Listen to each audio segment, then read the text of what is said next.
耶和华要时常引带你，伫打扫的地，互你的心满意足，骨头臃肿。你要亲像受管压的田园，搁亲像长流未尽的水泉。你要欢欢喜喜出来，受引带平平安安。大山小山要伫恁面前出声唱歌，田野的树木也要拍掌。正囝儿啊，恁着唱歌学乐耶和华的慈爱到伫永远，也着用喙传伊的信息到代代无尽。吟诗学乐上帝，圣诗69首，圣诗69首，我的心神你着唱歌。圣诗69首，请咱起立。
即条，咱要来共读新的诫命。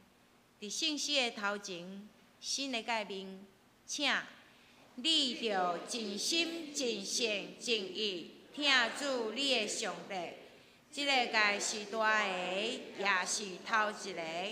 第二个也三亲像是讲，恁着听厝边亲像家己。即两条诫是全律法甲先知的总拳头。我以新的诫命互恁，就是恁着相听，亲像我捌听恁，恁也着安尼相听。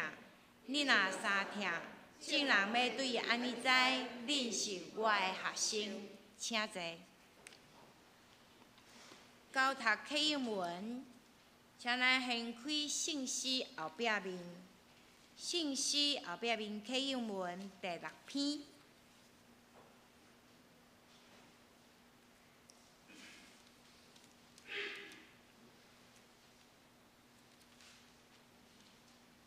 启应文第6篇，我来刻，请大家来用。耶和华是我的牧者，伊予我倒伫青翠的草坡，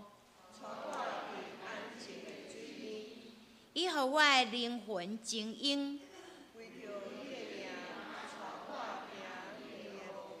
我虽然行过死荫的山谷，因为你甲我伫地，伫我对敌的面前，你用油抹我的头壳，恩典甲慈悲的确对我到一世人。同心来祈祷。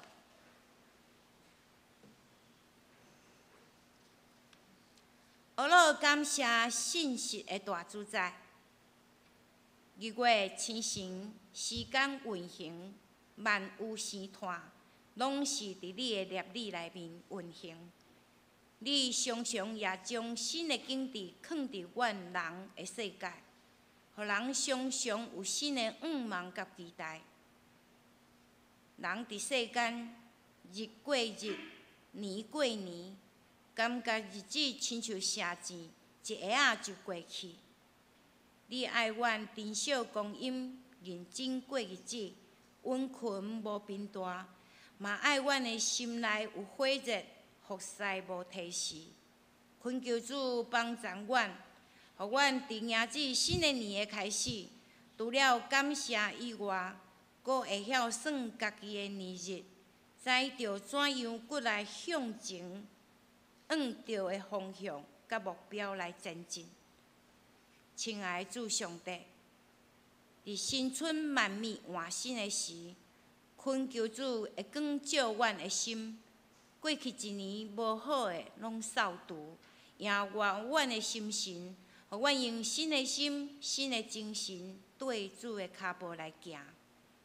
你是阮的主宰，你会将逐项的恩惠济济加添互阮，互阮凡事充足，会当行逐样好的事，活出荣耀你的生活，帮助阮会通遵照你的指示来行，互阮过得较有意义、较有价值，活出耶稣基督的样式。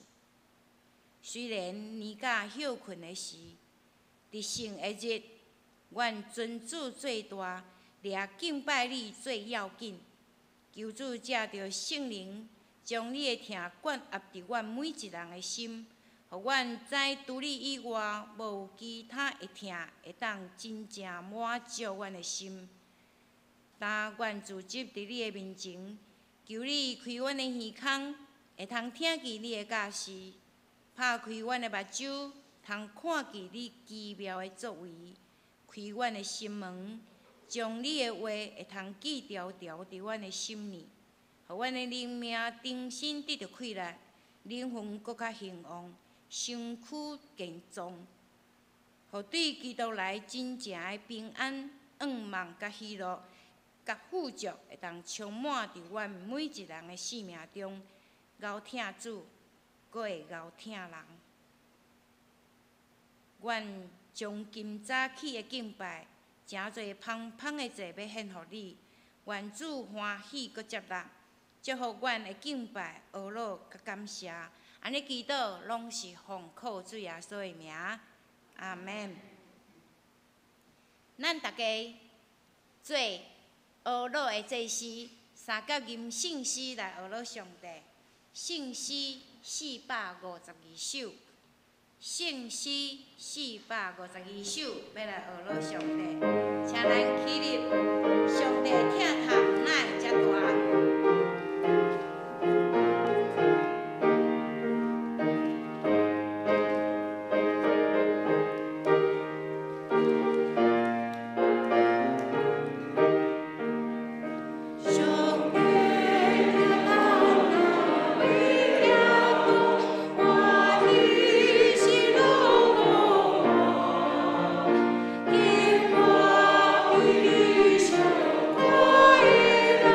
？Oh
个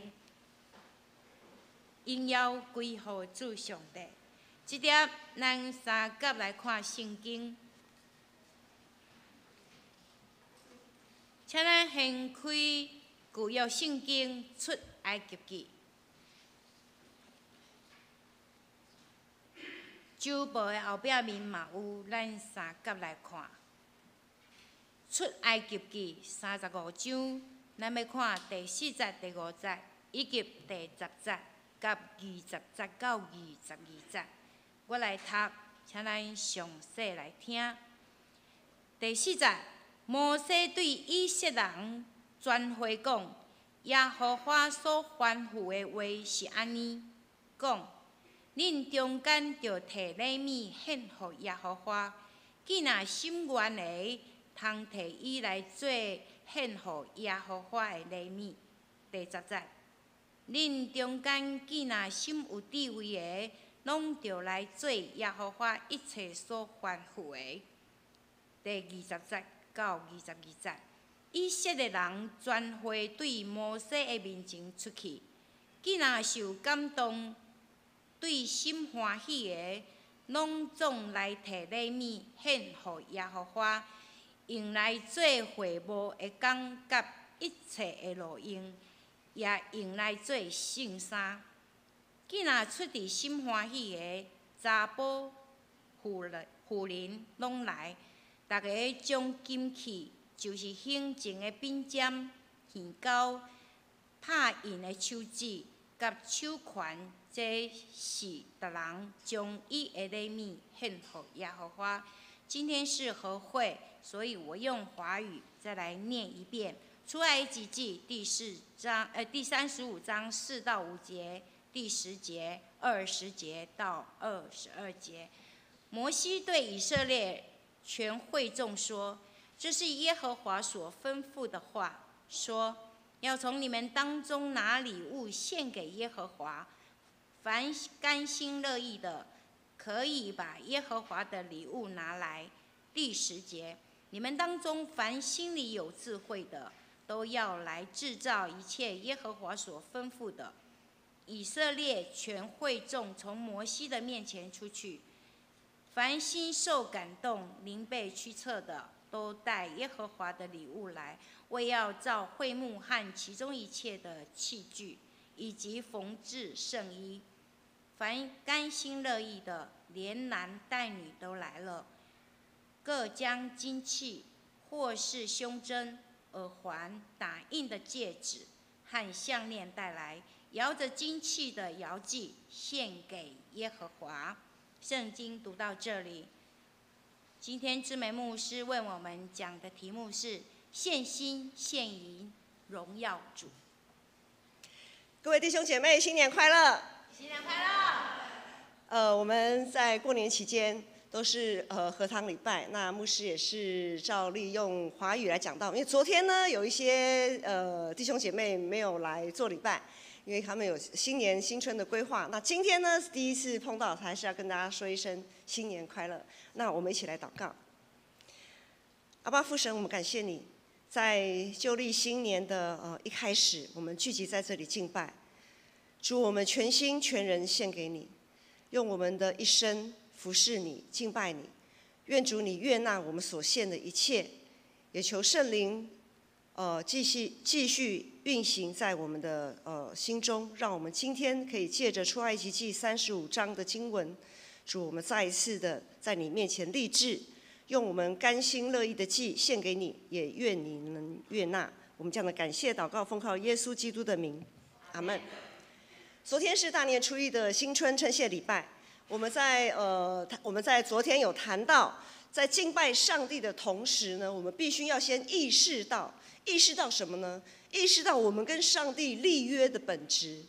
我带着大家再回顾一下，我们不是因着利益，不是为着自己的利益来立下的契约，而是因着双边的关系，因着为了维持我们跟上帝双方的关系而约束自己的盟约。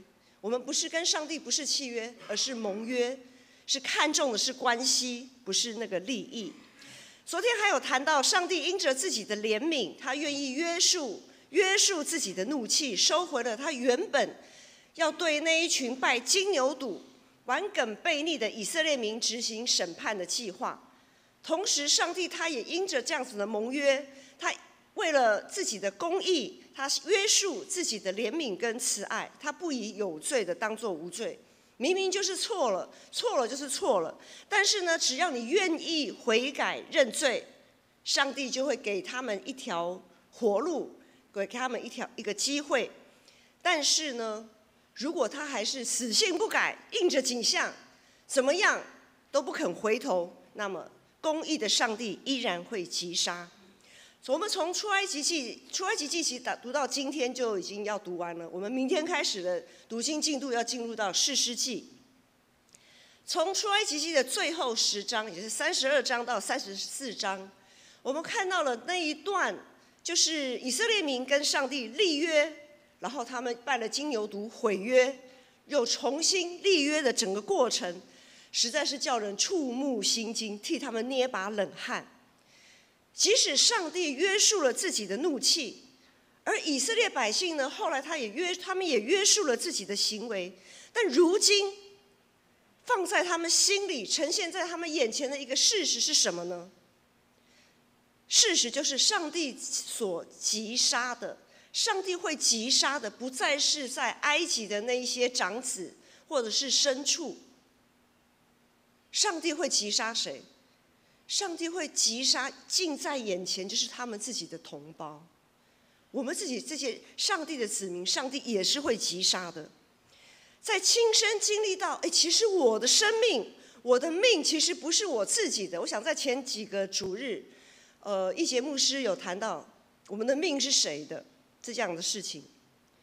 当这群以色列百姓经历到，我的命其实不是我的，而是上帝的这样子的时候，这群以色列百姓才开始慢慢意识到，他们过去，他们这一段短暂跟着上帝，从经历10灾到出埃及这段日子，他们对上帝的了解跟认识好像有一点画错重点。这位上帝与一般民间那一种利益交换的神明截然不同。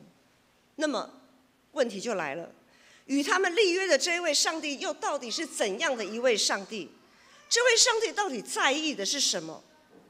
这位上帝他实行祝福或者是在实行咒诅的时候，他又是根据了些什么？今天的经文第4节、第5节到第10节，这里说，摩西对以色列全会众说，耶和华所吩咐的是这样，你们中间要拿礼物献给耶和华，凡甘心乐意奉献的，可以拿耶和华的礼物来。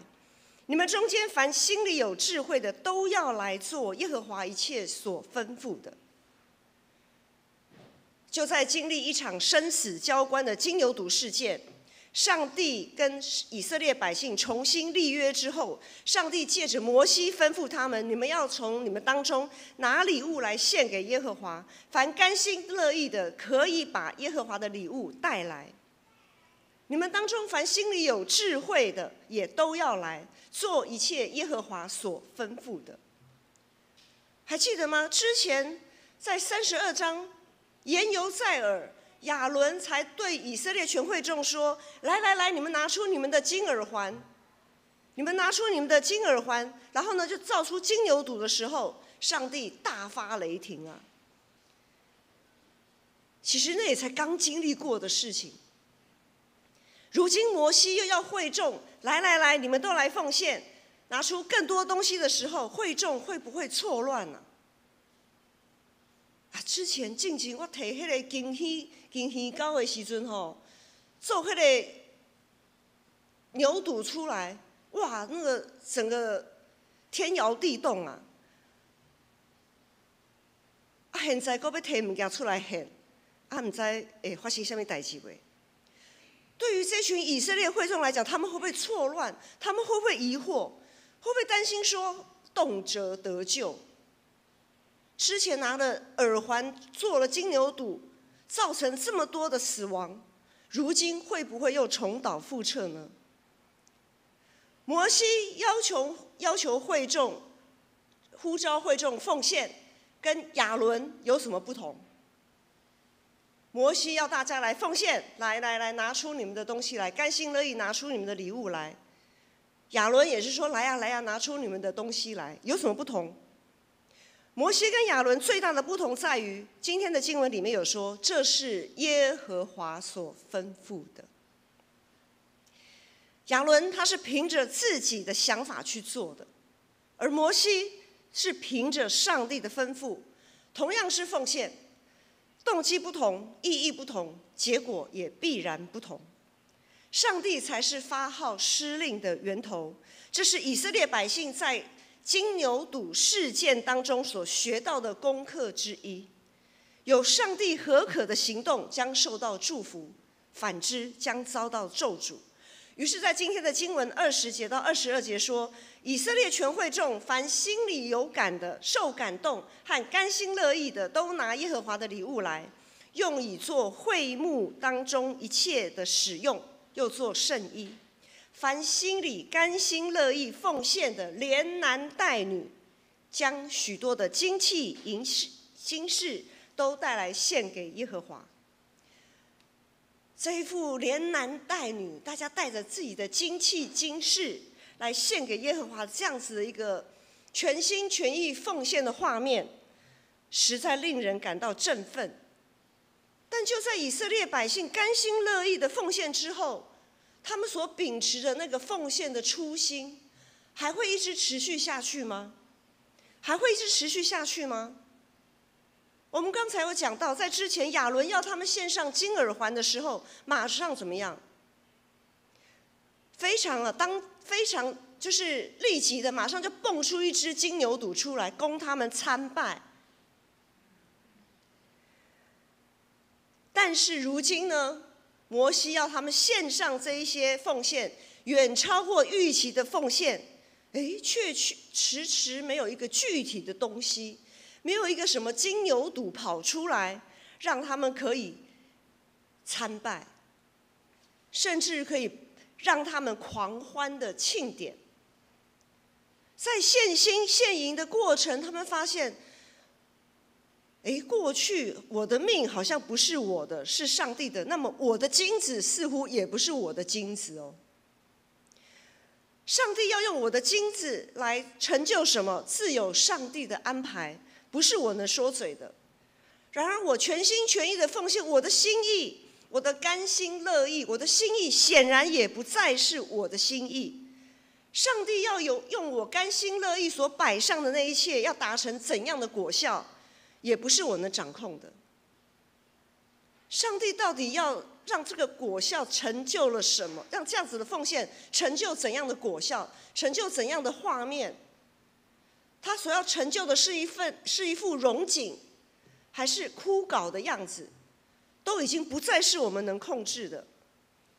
从出埃及记第35章到最后40章，都在讲会众甘心乐意的奉献，并且因着这样的奉献，那上帝同在的云彩遮满会幕。就在今天的读经进度，耶和华的荣光充满了帐幕。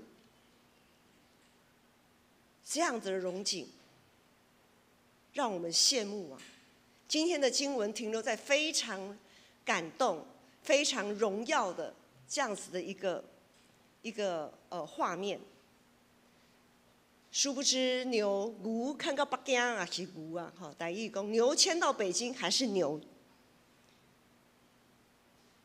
怎么说呢？这甘心乐意的奉献，果然持续不了多久。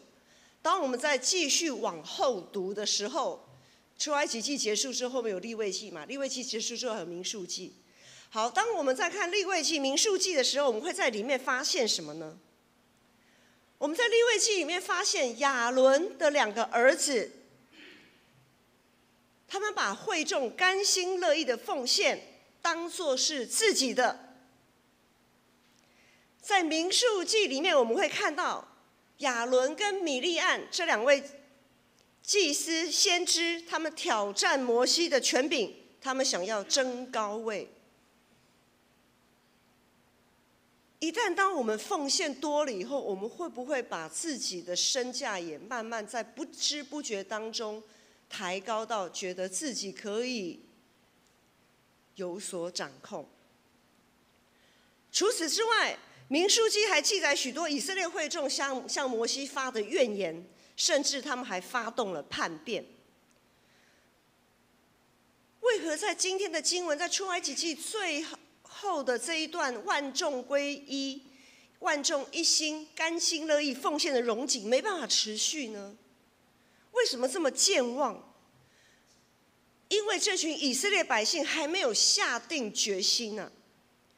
什么样的决心呢？他们没有下定一个决心，就是为了要守住自己跟上帝的关系，为了要守住自己跟上帝那一份盟约，他们必须要随时约束自己的欲望。他们还没有下定决心。如今我们的奉献又是基于什么呢？我们奉献的态度与动机又是什么？当我们献心献银，为了满足，是为了要满足自己能够被看见吗？还是应该是要荣耀上帝？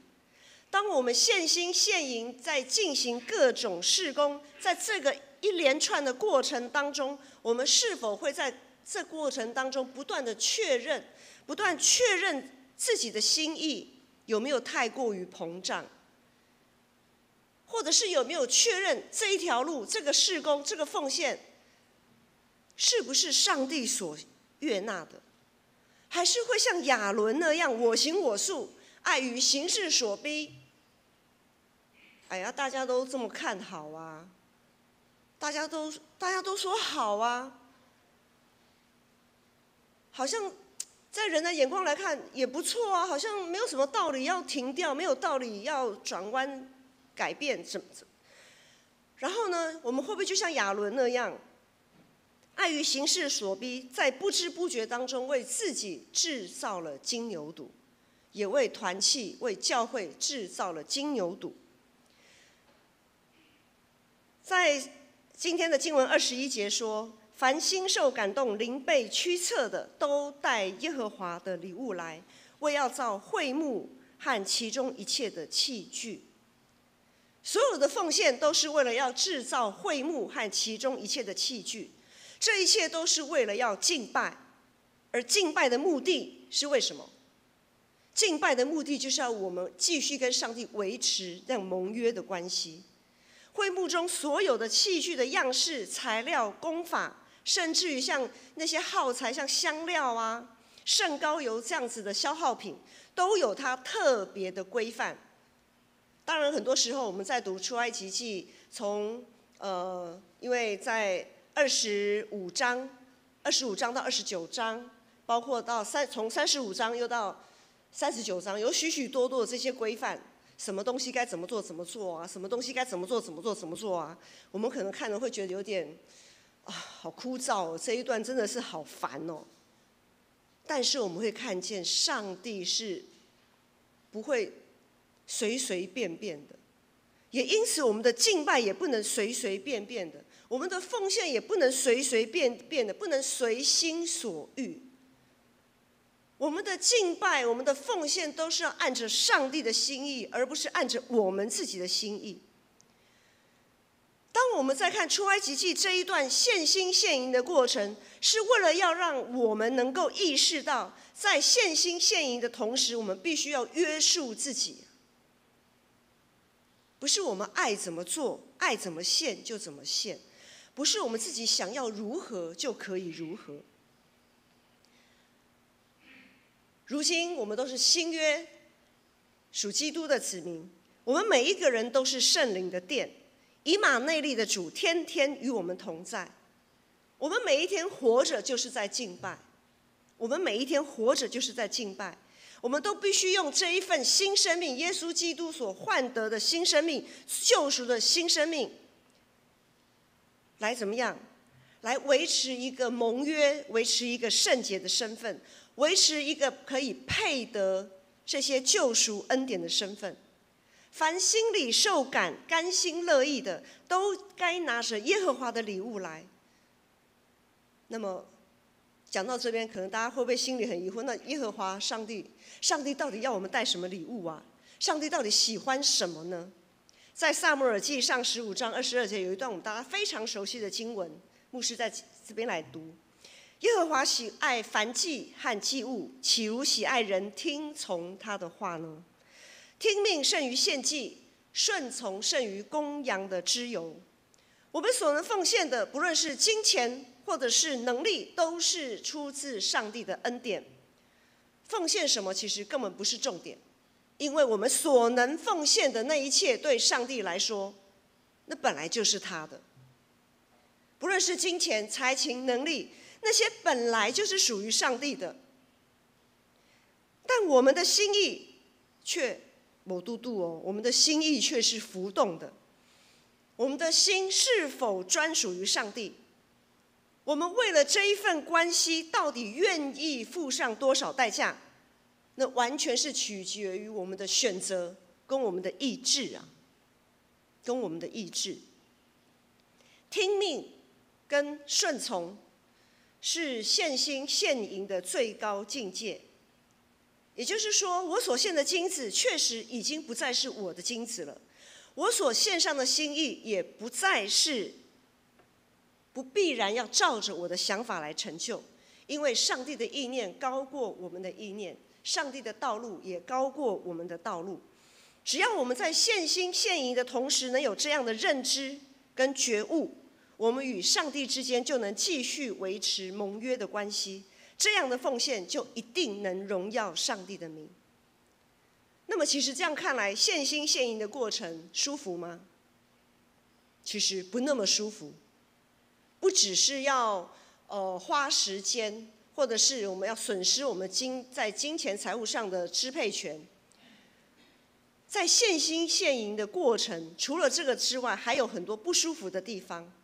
因为献心献银会让我们不舒服，是因为我们不但无法保证自己能得到相应的礼遇，还可能在自我约束的过程当中，我们奉献，我们还要被修整，还要被修剪，我们自己还要被调整。这跟我们在一般社会大众，在一般社会上的一些世俗环境，我们所经历的不太一样。怎么说呢？在民间捐款，在民间我们讲捐款，我们讲说首席的捐款者，比如说今天某某人他捐款多少钱，哇，他的名字一定是好像要排名次一样，好，第一名、第二名、第三名，谁，那种很厉害。民间的一定是他们的捐款，一定是把最高的奉献最多的摆在最高位。一定会首席的奉献者、捐款者一定会被人高高的捧在就是诸多的名单之上，受万人的敬仰。他们的钱要怎么用，有的时候也是照着他们的心意来使用。然而在上帝的教会却不是如此。我们会发现在上帝的教会，不是我奉献这么多，可是不能完全照我的意思来成就，上帝不一定会照我的意思来成就。今天的经文第4节、第5节，耶和华吩咐说，要从你们当中拿礼物献给耶和华，凡甘心乐意的，可以把耶和华的礼物拿来制造一切耶和华所吩咐的。甘心乐意奉献、献心献银，意味着我们必须要放下金钱或财情的所有权。这样看起来好像是一个要求，其实是恩典。很多时候我们会觉得，连这个都要被约束，好像很多的束缚。其实这一些看起来的要求，看起来是要求、是约束的东西，其实是恩典，其实是让我们脱离被那些东西奴役。上帝一直透过许多的方式，让我们摆脱奴隶的身份。怎么说呢？我们可以借着奉献我们的时间跟金钱，当我们在这样子约束自己的日常来敬拜、来奉献给上帝的时候，其实当我们在约束的过程当中，我们就可以摆脱摆脱那一些欲望。我们可能会用这一些多出来的时间，其实我们讲坦白话了，如果今天我们不来做礼拜，我们自己扪心自问，在这个时间你可能会在做什么？牧师自己自首，如果今天我这个时间没有在做礼拜，我还在床上赖床，好累哦，过一个年真的好累哦。当然就是用来睡觉啊，不然还要干嘛呢？对不对？或者是有人一样，一大清早就爬起来，为了避免塞车、避开车潮，就出去玩啊，就去玩。可是玩我们都晓得，玩就是一堆人啊，然后排队，吃什么也排队，玩什么也排队，我花钱还要找罪受，会有比较好吗？可是大家很多人还是很甘心乐意的，因为牧师也曾经这样去玩过嘛，就是塞在高速公路上塞这个半死，但是就是在唉声叹气的过程当中想啊，就出去玩嘛，好，就是还是非常的。看我们这样舒舒服服的坐在礼拜堂做礼拜，不是很享受的一件事情吗？当我们借着奉献时间、金钱，我们就可以约束自己在日常生活当中那些无限上纲的欲望。我们不会成为工作的奴隶，不会成为自己在业绩、考绩或是成绩那些数字的奴隶。我们不会成为那些数字的奴隶，我们不会成为物质欲望的奴隶，不会成为身份地位的奴隶。我们其实借着看似很多的要求，看似很多的约束，我们必须要献心献银的时候，其实是为了让我们可以摆脱我们奴隶的身份。因此，其实甘心乐意的奉献，其实是上帝为了让他的儿女能摆脱奴隶的恩典啊！我们真的是唯有借此才能摆脱成为奴隶的恩典。所以当上帝带这群以色列百姓出埃及，脱离奴隶的身份的时候，他就开始吩咐，在整个出埃及记的后半段就吩咐你们应该要怎么敬拜，你们应该要怎么奉献，就是为了要让他们摆脱奴隶的状态。弟兄姐妹，其实献心献银的材料，上帝早就为我们预备好了。若你之前在与上帝立约的时候，并不是那么清楚，还不是那么清楚契约跟盟约到底有什么差别，然后呢，在那个情况之下，就站在上帝跟众人面前说了“我愿意，我愿意”的时候，或者也是在不明所以的情况下，我们就奉献，然后我们就对奉献有了错误的期待。我这笔钱为什么长执会没有按着我的心意来做某些事呢？如果我们在跟上帝立约的时候还没有弄清楚，或者是我们在奉献的时候有了错误的期待，没有关系，因为上帝是慈悲怜悯的上帝。借着今天我们所分享的经文，上帝所告诉大家的，上帝他是怜悯慈悲的上帝，是愿意一再给予我们能重新来过的上帝。耶稣也说，我们的财宝在哪里，心就在哪里。我们的时间与才情献给上帝，我们的心就在那里。我们的金钱与意念献给上帝，我们的心也就在那里。持续不间断、甘心乐意放下主权的奉献，不但能帮助我们持续跟上帝这样子盟约的关系，也必定能荣耀上帝的圣名。我们一起来祷告。天父上帝，我们感谢你，我们感谢你的恩典，感谢你愿意赐给我们机会参与各样的奉献与事工，感谢你接纳我们的才情跟我们的心意。主，愿我们能常常经历越服侍越甘甜的喜乐，因为在这样子的过程当中，我们可以深刻体会到主你的同在，体会到你的扶持、安慰以及鼓励。与主同行是何等美好的恩典！我们感谢主耶稣，愿一切的荣耀都归给你。我们这样的感谢祷告，都是奉靠我主耶稣基督的名，阿们。来吟回应诗请咱掀开圣诗382首，圣诗382首，等咱大家来吟诗。圣诗382首，请咱起入。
请坐，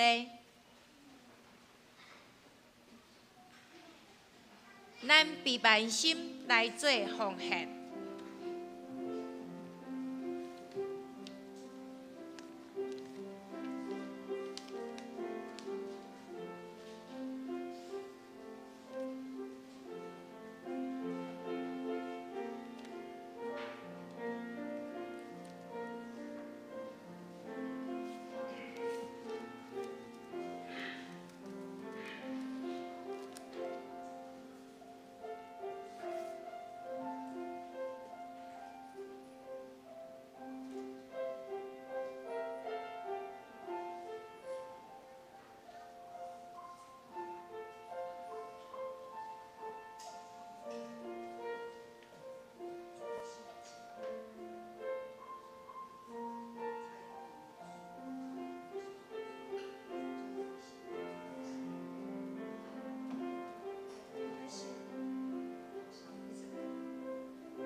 请咱起立。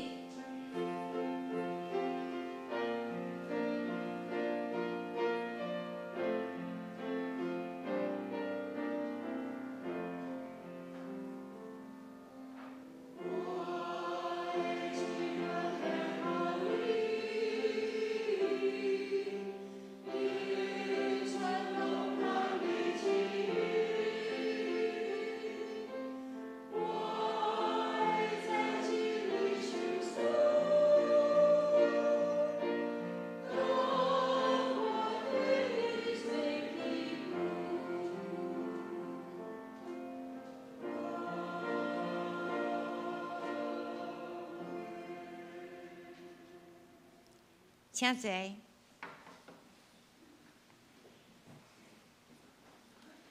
来进行公道，请咱掀开周报，咱为几项事来代替祈祷。今仔日牧师所讲的为咱的勉励，请咱为这来祈祷，嘛来想象，会当帮助咱甲上帝之间维持合宜亲密的关系。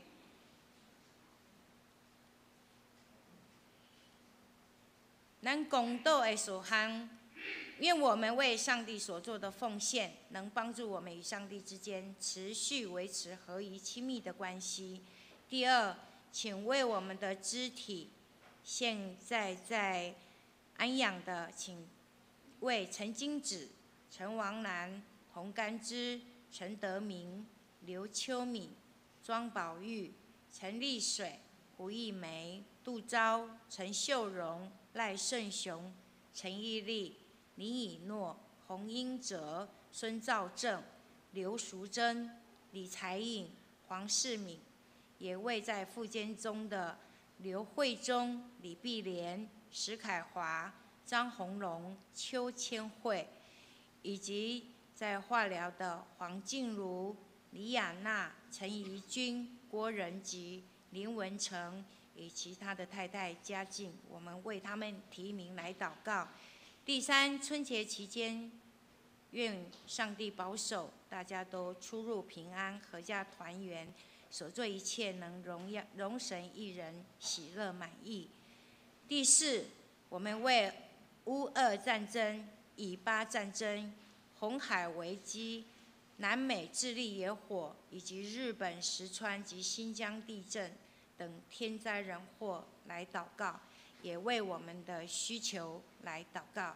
我们一起出声，在上帝面前献上祷告。亲爱主，我感谢你，你引出来的命运真侪你的囝儿，特别上帝伫过年的时间，欢欢喜来到你的面前来敬拜。愿主甲万事甲地地保守阮的心灵，伫主的管理内面，愿拢有真侪主你的囝儿受主的保护。特别上帝，愿你也伫情爱当中有幸福平听。愿主你介绍甲地地保守阮的心灵，伫主保守的人中得到平安。特别上帝，今年开的中间，也了愿大家拢平安，伫主引出的面受主照顾。咱为着世界得胜，愿主你主的引出，你所创造的天道，主你看顾保守，我们的这世间会当免受主你一切的定义，主你保守。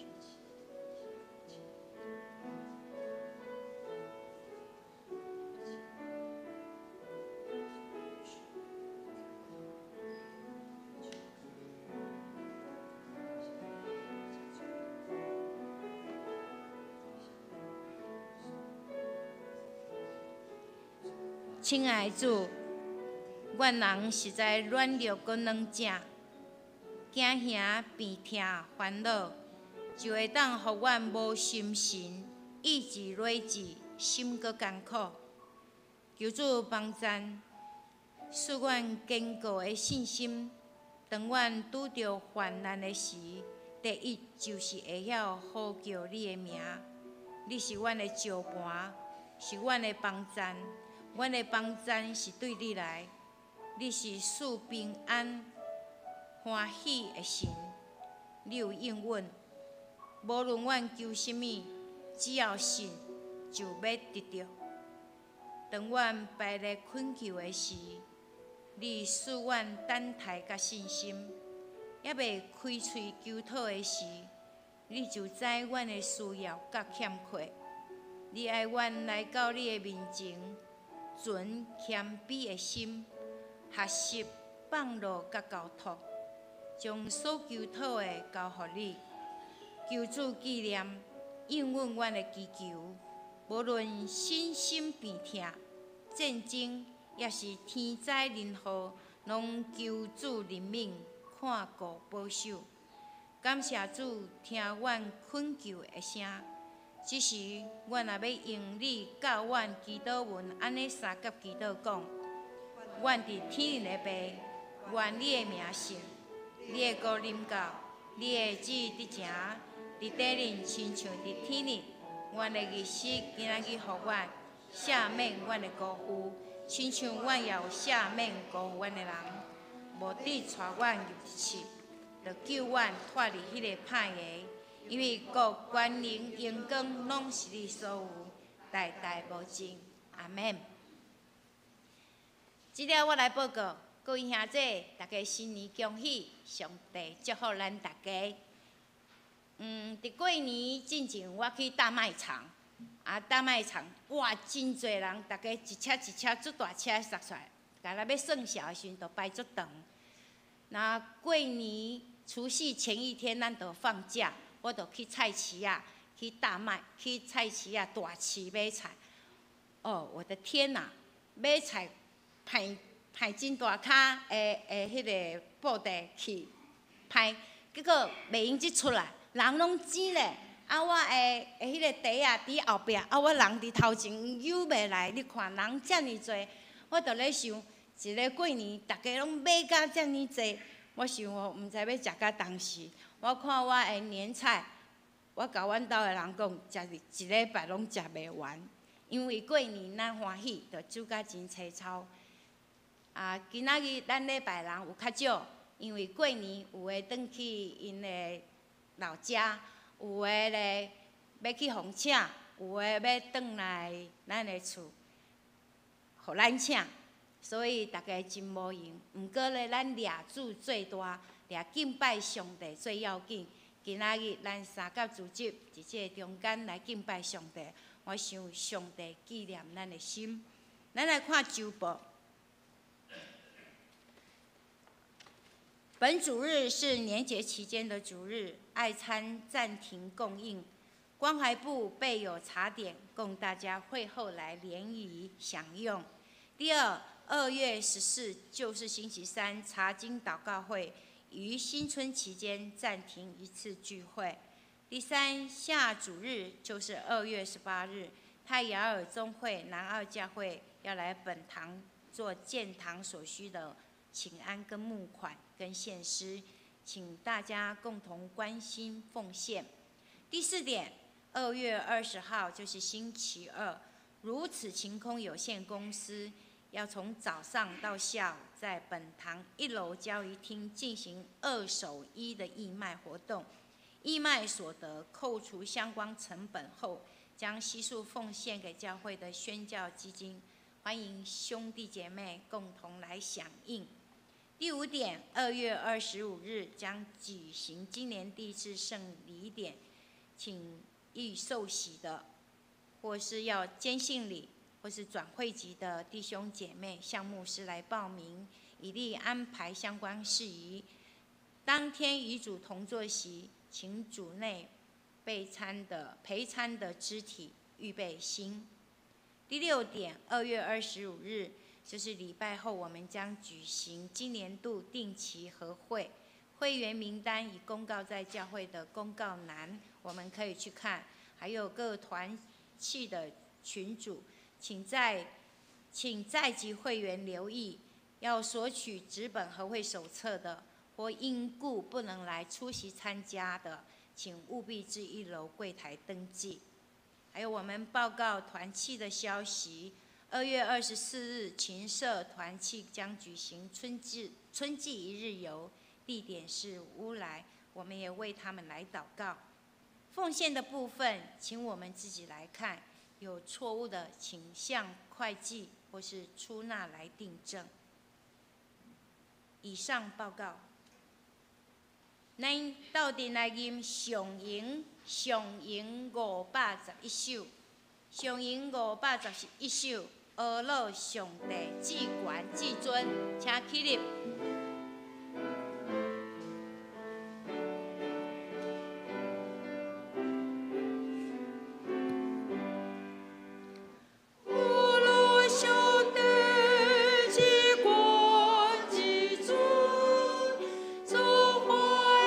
主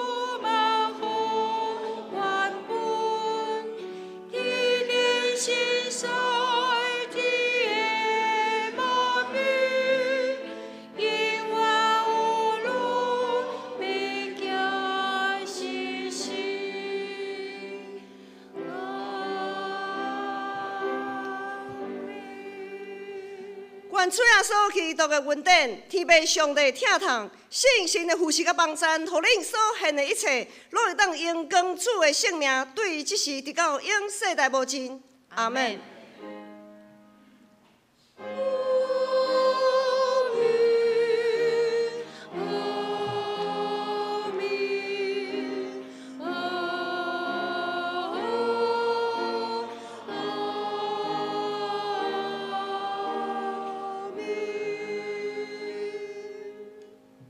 请坐，灭倒闭会。